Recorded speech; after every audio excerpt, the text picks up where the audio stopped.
नमस्कार दोस्तों, Shyam class sharing में आपका स्वागत है। मैं सुरेश कुमार एक बार फिर से आपके साथ। और दोस्तों, आज का जो पेपर है जो आपका 8 अप्रैल 2021 का है।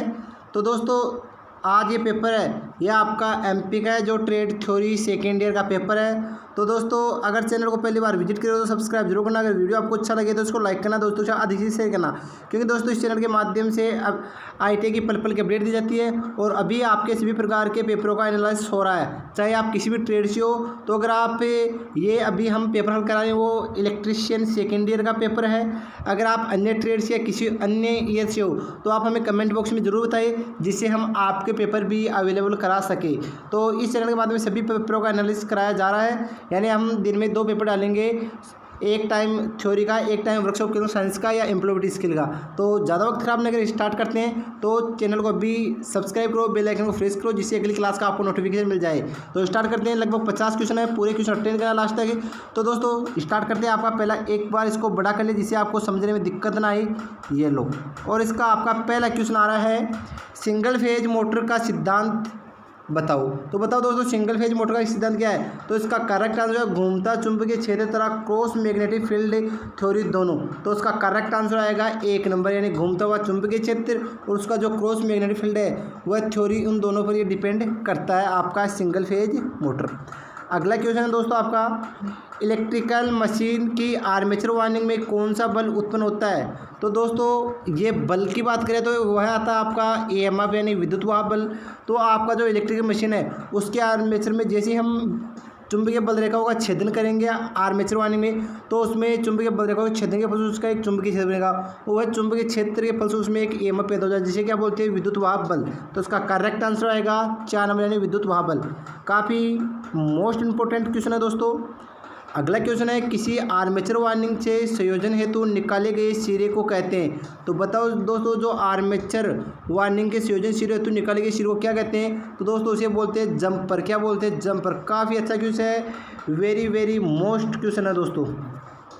अगला क्वेश्चन दोस्तों, अल्टरनेटर की घूर्णन गति को बदलने पर फ्रीक्वेंसी क्या होगी। अब दोस्तों आपने पढ़ा होगा अल्टरनेटर की घूर्णन गति पूछा तो एन बराबर क्या होता है, F इंटू 120/P, ये होगा दोस्तों। तो इसमें क्या बोला, अल्टरनेटर की घूर्णन गति को बदलने पर फ्रीक्वेंसी का मान क्या होगा, परिवर्तित होगा, यानी वो भी बदलेगी। तो करेक्ट आंसर है ये।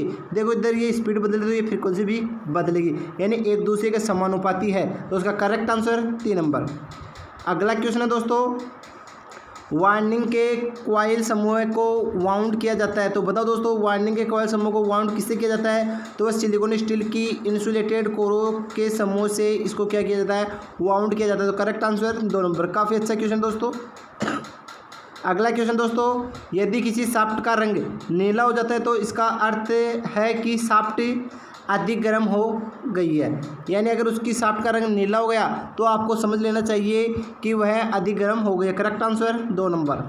अगला क्वेश्चन दोस्तों, एक तुल्यकालिक मोटर सदैव खालिस्तान घूर्णन गति पर कार्य करती है। तो बताओ दोस्तों, एक तुल्यकालिक मोटर कौन सी गति पर कार्य करती है। तो वह आपकी तुल्यकालिक गति यानी स्थिर गति पर कार्य करती है, यानी उसकी स्थिर गति यानी 1500 आरपीएम चलेगी, तो 1500 आरपीएम पर चलेगी। तो करेक्ट आंसर 2 नंबर। अगला क्वेश्चन दोस्तों, सैंडेड पोल मोटर में सेंडिंग रिंग का क्या कार्य है। तो बताओ दोस्तों, सैंडेड पोल मोटर में सेंडिंग रिंग का क्या कार्य है। तो इसका करेक्ट आंसर है घूर्णन चुंबकीय क्षेत्र उत्पन्न करना। क्या करेगा, घूर्णन चुंबकीय क्षेत्र उत्पन्न करना। अगला क्वेश्चन है, सिलेंड्रिक रोटर किस प्रकार के एल्टरनेटिव में प्रयोग किया जाता है। अब दोस्तों 2 प्रकार के रोटर आते हैं। एक तो आता है आपका बेलनाकार रोटर जिसे सिलेंड्रिकल रोटर बोलते हैं, एक आता आपका सेलेंट रोटर। तो आपका जो अधिक स्पीड प्राप्त करते हैं वो आपका सिलेंड्रिकल रोटर आता है। तो इसका करेक्ट आंसर 4 नंबर। अगला क्वेश्चन है, लेप तथा वेव वाइंडिंग में मुख्य अंतर क्या है। तो दोस्तों लेप वाइंडिंग में समांतर पथों की संख्या क्या होती है, A बराबर P होता है 1 बार 2, और 1 बराबर A बराबर 2 होता है। तो एक तो होती है लेप, एक होती है वेव। तो लेप में तो क्या होता है दोस्तों, A बराबर 2 होता है, और वेव में क्या होता है, A बराबर 2 होता है, और एक में P होता है। तो इसका करेक्ट आंसर क्या आ रहा है, 3 नंबर। अगला क्वेश्चन दोस्तों, किसी कन्वर्टर उपकरण को बैटरी चार्जिंग के लिए प्रयोग करना है तो उसके रेक्टिफायर का चयन निम्नलिखित आधार पर करना चाहिए। तो बताओ दोस्तों किस आधार पर करते हैं। तो वो शक्ति रेटिंग के आधार पर इसका रेक्टिफायर का चयन किया जाता है। अगला क्वेश्चन दोस्तों, प्रतिकर्षण मोटर में कम्यूटेटर द्वारा कम्यूटेटर द्वारा। तो दोस्तों प्रतिकर्षण मोटर में कम्यूटेटर के द्वारा आर्मेचर वाइंडिंग कनेक्शन किए जाते हैं। Correct answer 2 number. Very very most question है दोस्तों। अगला क्वेश्चन दोस्तों, रेट्रोग्रेसिव संयोजन में कम्यूटेटर पिच का मान लिया जाता है। तो दोस्तों रेट्रोग्रेसिव संयोजन में कम्यूटेटर पिच का मान 2 लिया जाता है। Correct answer 1 number. अगला क्वेश्चन है 4 पोल 1200 आरपीएम अल्टरनेटर द्वारा उत्पन्न विद्युत वाबल की फ्रीक्वेंसी क्या होगी। तो एफ बराबर क्या होता है दोस्तों, P/N/120। पोलों की संख्या कितनी है दोस्तों, पोलों की संख्या 4 इनटू स्पीड कितनी है 1200 बटा आरपीएम कितनी है 1200। ठीक है दोस्तों, तो एफ बराबर 120। 1 मिनट दोस्तों, हाँ ये ऊपर 1200 है नीचे 120 है, तो 1 0 से 1 0 कट गई, 4 3 12 और 3 चौक 12 कितनी आ रही है 40। तो दोस्तों ये करेक्ट आंसर 4 नंबर। समझ में आ गया होगा दोस्तों, एक बार दोबारा देख लो समझ में नहीं आया तो, क्योंकि इसमें आपको फ्रीक्वेंसी एफ बराबर होता है P/N/120। सही है, पी का मान कितना है 4 इंटू एन का मान कितना है 1200 दोस्तों। ठीक है दोस्तों, 1200 बटा 120 का 120 आ गई नियतांक है। 1 0 से 1 0 हो गई, तो 12 दाव का 120 और 10 चौक 40। तो इस प्रकार आपकी 40 एज इसकी फ्रिक्वेंसी आ गई। अगला क्वेश्चन है, यदि पोल की संख्या 4 है, खांचों की संख्या 24 है, तो पोल पिच क्या होती है दोस्तों। पोल पिच बराबर होती है खांचों की संख्या बटे पोलों की संख्या। तो इसका करेक्ट आंसर आएगा दोस्तों 24 में आपको 4 का बाद देना, 4 6 24, यानी पोल पिच बराबर होती है खांचों की संख्या बटे पोलों की संख्या। तो ये हो गया आपकी पोल पिच। Correct answer 6। अगला क्वेश्चन है, अल्टरनेटर की रेटिंग व्यक्त की जाती है। तो सभी को मालूम है अल्टरनेटर की रेटिंग केवीए में व्यक्त की जाती है, साथ ही ट्रांसफार्मर की रेटिंग भी केवीए में व्यक्त की जाती है। केवीआर ये कैपेसिटी रिएक्टेंस को व्यक्त किया जाता है, केडब्ल्यू ये आपका जनरेटर को व्यक्त किया जाता है, एचपी ये मोटर को रेटिंग व्यक्त की जाता है।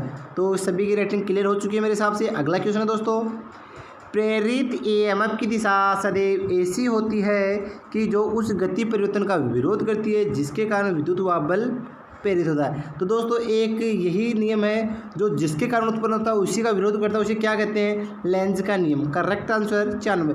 वेरी वेरी मोस्ट क्वेश्चन है दोस्तों। अगला क्वेश्चन दोस्तों, बड़े आकार में एमजी सेट में प्रयुक्त एसी मोटर है। तो बड़े आकार में एमजी सेट में प्रयुक्त मोटर का नाम है स्क्विरल केज इंडक्शन मोटर यानी पिंजरा प्रेरण motor. Correct answer 94। Very very most question दोस्तों। अगला क्वेश्चन है, एक्साइटिंग करंट से क्या अभिप्राय है। तो दोस्तों एक्साइटिंग करंट है वो आपकी फील्ड कॉइल को दिया गया करंट होता है, उसे एक्साइटिंग करंट है, यानी एक्साइट यानी जिसको उत्पन्न करता है। तो करेक्ट आंसर एक वेरी वेरी मोस्ट ये भी क्वेश्चन दोस्तों। अगला क्वेश्चन है, निम्नलिखित में से किस प्रयोग के लिए डीसी सप्लाई की आवश्यकता होती है। तो fluorescent lamp, sodium vapour lamp, इनमें से सभी ये 3 आ रहे नहीं। आर्क लैंप, आर्क लैंप के लिए में डीसी सप्लाई की आवश्यकता होती है। तो करेक्ट आंसर 4 नंबर। दोस्तों वीडियो में लास्ट से जरूर बने रहना। 50 क्वेश्चन है, सभी क्वेश्चन मोस्ट इंपॉर्टेंट है, चाहे वो आपके आईटीआई के एग्जाम हो या टेक्निकल हेल्प कोई भी भर्ती ले लो उनके लिए है। अगला क्वेश्चन है, एम्पायर स्लीव का उपयोग होता है। तो एम्पायर स्लीव का उपयोग हमेशा तांबे की तारों पर चढ़ाने में किया जाता है। Correct answer 3 number. काफ़ी अच्छा क्वेश्चन दोस्तों। अगला क्वेश्चन दोस्तों, आर्मेचर वाइंडिंग में अर्ध दोष परीक्षण के लिए अपनाई जाने वाली विधि है। तो दोस्तों आर्मेचर वाइंडिंग के अर्ध दोष परीक्षण के लिए अपनाई जाने वाली विधि का नाम है ग्राउंडर परीक्षण द्वारा किया जाता है। तो सही है दोस्तों। सीरीज टेस्ट लैंप विधि ये भी सही है दोस्तों, वोल्ट पता नहीं ये भी, यानी कुल मिला के दोस्तों ये तीनों विधि सही है। तो करेक्ट आंसर क्या आएगा, ये तीनों विधियाँ। काफ़ी अच्छा क्वेश्चन दोस्तों। तो अगला क्वेश्चन है दोस्तों, 1 मिनट। अगला क्वेश्चन दोस्तों, मोटर में खुला परिपथ फाल्ट का स्थान है। तो बताओ दोस्तों मोटर में खुला परिपथ फाल्ट का स्थान क्या होता है। प्रारंभिक वार्निंग हो सकती है, आर्मेचर भी होती है, मुख्य वार्निंग, ये सभी, यानी इन सभी में कोई सी भी उसका खुला परिपथ या फाल्ट का स्थान हो सकता है। अगला क्वेश्चन है, जहां यांत्रिक सुरक्षा एवं अग्नि सुरक्षा महत्वपूर्ण हो वहां कौन सी वायरिंग की जाती है। तो लगभग ये सभी को मालूम है, कंड्यूट वायरिंग जो आपकी जो पीवीसी पाइप की वायरिंग होती है उसे कंड्यूट वायरिंग कहती है। Correct answer 4 number. अगला क्वेश्चन है, हस्तचालित स्टार डेल्टा स्टार्टर में स्टॉप पुश बटन को खालिस्तान के श्रेणी क्रम में संयोजित किया जाता है। तो यह हमेशा एनवीसी और ओवरलोड रिले के श्रेणी क्रम में संयोजित किया जाता है। Correct answer 1 number. Very very most important question है दोस्तों। अगला क्वेश्चन है दोस्तों, एक त्रिकलीय यानी 3 फेज स्लिप रिंग मोटर का रोटर होता है तो वो हमेशा कुंडलित होता है। क्या होता है? कुंडलित। करेक्ट आंसर है 2 नंबर। अगला क्वेश्चन है, डीसी तथा एसी जनरेटर में एक प्रमुख समानता होती है। बताओ दोस्तों क्या समानता होती है? दोनों एसी विद्युत वाहन उत्पन्न पैदा करते हैं, यानी एसी और डीसी दोनों क्या करेंगे? एसी विद्युत वाहन उत्पन्न करेंगे। अगला क्वेश्चन है दोस्तों, निम्न प्रकार के एसी परिपथ वियोजक में से एक मरम्मत योग्य नहीं है। तो बताओ दोस्तों इन सभी में से मरम्मत योग्य कौन सा पुर्जा नहीं है? तो दोस्तों आपकी जो मिनिएचर सर्किट ब्रेकर यानी एमसीबी, तो ये हमेशा मरम्मत योग्य नहीं है, यानी कुल मिला के ये खराब होने के बाद में वापस से रिपेयरिंग नहीं किया जा सकता इसको। तो करेक्ट आंसर 3 नंबर, काफ़ी मोस्ट इंपॉर्टेंट क्वेश्चन है दोस्तों।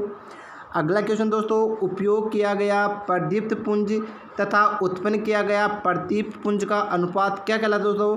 तो दोस्तों प्रदीप्त पुंज तथा उत्पन्न किया गया प्रदीप्त पुंज का अनुपात हमेशा उपयोग गुणांक कहलाता है। क्या कहलाता है? उपयोग गुणांक। Correct answer 3 number.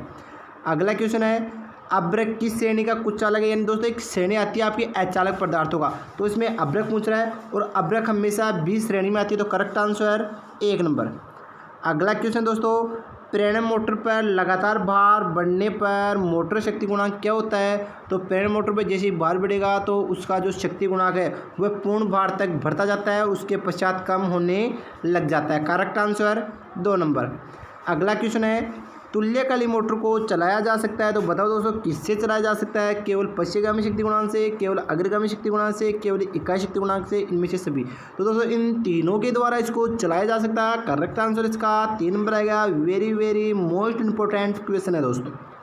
अगला क्वेश्चन है दोस्तों, नियोन साइन नली के प्रचलन के लिए आवश्यक वोल्टता निर्भर करती है। तो बताओ दोस्तों किस पर निर्भर करती है? नली की लंबाई पर डिपेंड करती है। Correct answer 3 number.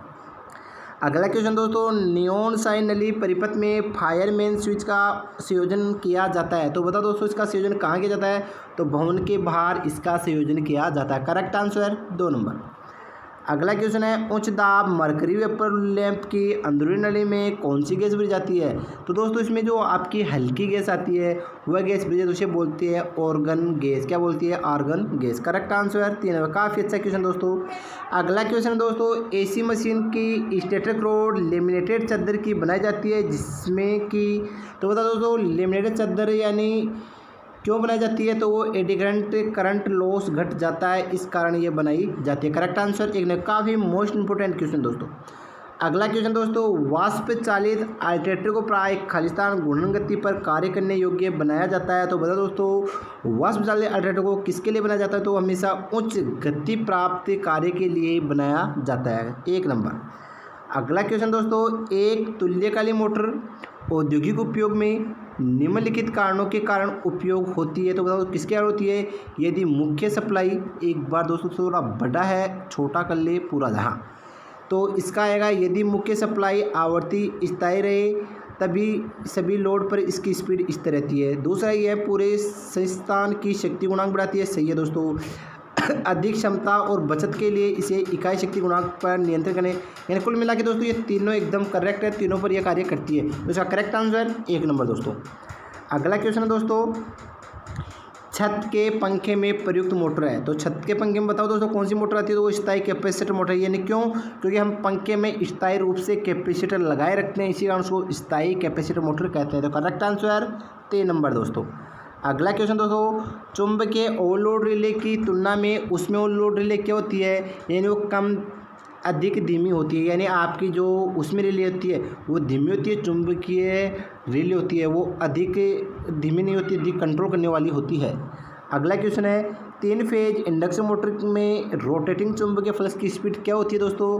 तो दोस्तों वो होती है आपकी 120 F और P, यानी कुल मिला के दोस्तों क्या होती है इसमें आपको रोटेटिंग की स्पीड है तो N बराबर क्या होता है? F into 120/P। तो कुल मिला के एक तरह का आपका ये सूत्र ही है जो यहाँ पर आपको कंफ्यूज करने के लिए, वैसे नहीं तो इस प्रकार पूछ लिया तो इसका करेक्ट आंसर यही आएगा। तो इसमें कंफ्यूज मत होना, काफ़ी अच्छा क्वेश्चन दोस्तों। Capacity start capacity run motor में मूलत होती है, क्या होती है दोस्तों? तो इसमें क्या होता है? एक के लिए प्रेरण मोटर होती है। Correct answer 3 number. काफ़ी अच्छा क्वेश्चन दोस्तों। अगला क्वेश्चन दोस्तों, अल्टरनेटर के मुख्य भाग होते हैं। तो बताओ दोस्तों अल्टरनेटर कौन से हैं? स्टेटर होती है, बॉडी होती है, रोटर होता है, एक्साइटर होता है, यानी कुल मिला के तीनों चारों भाग होते हैं। हाँ दोस्तों, तो इनमें से सभी करेक्ट आंसर 1 नंबर। अगला क्वेश्चन है, स्पीड कंट्रोल हेतु पोल चेंजिंग विधि में केवल मोटर के लिए प्रयोग की जा सकती है। तो बताओ दोस्तों क्या प्रयोग की जा सकती है। तो उसके लिए हमेशा सिक्रोनस केज इंडक्शन मोटर प्रयोग की जाती है, पिंजरा पैर मोटर प्रयोग की जाती है। Correct answer 4 number. अगला क्वेश्चन दोस्तों, capacity start induction run motor में कैपेसिटर का क्या काम है। तो दोस्तों हमेशा कैपेसिटर काम होता है फेज स्प्लिट करना, यानी फेज को विभक्त करना। एक फेज को 2 फेज में विभक्त करेंगे तो क्या होगा, उसका रोटेटिंग घूमने वाला चुंबकीय क्षेत्र बन जाएगा। Correct answer 2 number. अगला क्वेश्चन दोस्तों, ELCB का उपयोग विशेष तौर पर कहाँ पर किया जा सकता है। तो ELCB का उपयोग विशेष तौर पर हम भू संपर्क दोष को दूर करने के लिए कर सकते हैं। अगला क्वेश्चन दोस्तों, उच्च प्रारंभिक बल आघूर्ण की आवश्यकता होने पर प्रयुक्त मोटर प्रयुक्त की जाती है, यानी आपको उच्च स्पीड चाहिए, उच्च प्रारंभिक बल चाहिए, यानी आघूर्ण की आवश्यकता होने पर मोटर में प्रयुक्त की जाने की आवश्यकता होती है। तो कौन सी मोटर होती है। तो दोस्तों वो आपकी यूनिवर्सल मोटर होती है। Correct answer 1 number. अगला क्वेश्चन दोस्तों, प्रकाश स्रोत की तल से ऊंचाई बढ़ाने पर तल पर पहुंचने वाली प्रकाश तीव्रता क्या होती है। दोस्तों घट जाती है। क्या हो जाती है, घट जाती है। Correct answer 4 number. अगला क्वेश्चन है, ग्राउलर की सहायता से खालिस्तान दोष पता किया जा सकता है। तो ग्राउलर की सहायता से हमेशा आर्मेचर वार्निंग में जो दोष होता है, कौन सा दोष होता है दोस्तों, जो उसमें कंपन का दोष होता है, उसका पता लगाया जा सकता है। Correct answer 3 number. Last question दोस्तों 50 क्वेश्चन दे, तो लास्ट अंतिम क्वेश्चन आपका, प्रदीप्ति दीपों में नवीनतम प्रकार का दीप कौन सा है। तो दोस्तों इन चारों में नवीनतम प्रकार का दीप आपका ग्लो ट्यूब। क्या है, ग्लो ट्यूब। तो करेक्ट आंसर 4 है। तो इस प्रकार दोस्तों आपका पेपर कंप्लीट हो चुका है। तो दोस्तों इस वीडियो को अधिक से अधिक शेयर करो और चैनल पर पहली बार विजिट किया तो सब्सक्राइब करके बेल आइकन को प्रेस करो, जिससे अगले क्लास का आपको नोटिफिकेशन मिल जाएगा। तो थैंक यू दोस्तों, आज के लिए बस इतना ही।